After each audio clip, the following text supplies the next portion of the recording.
እውነተኛ ወንድነት ፍቅርን አለመግለጽ አይደለም። እውነተኛ ወንድነት ኃይለኝነት አይደለም። ነብዩ ሰለላሁ ዐለይሂ ወሰለም የወንዶች ወንድ ነበሩ፣ ጀግና ነበሩ።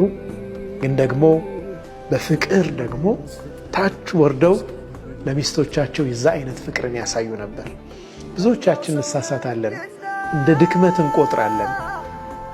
ማፍቀርን፣ ዝቅ ማለትን፣ ራስን መስጠትን ከወንድነት ተጻራሪ አድርገን እናስባለን። ግን እውነተኛ ወንድነት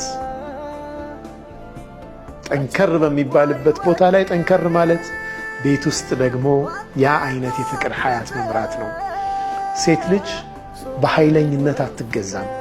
ሴት ልጅ በፍቅር ነው የምትገዛው። ፍቅር በሰጠናቸው ቁጥር ሴቶች የበለጠ ለኛ ይቀርባሉ። ኃይለኛ በሆንባቸው ቁጥር ከኛ ይርቃሉ። ይህ ተፈጥሯዊ ነው። ሴቶች ብቻ ስለሆኑ ሳይሆን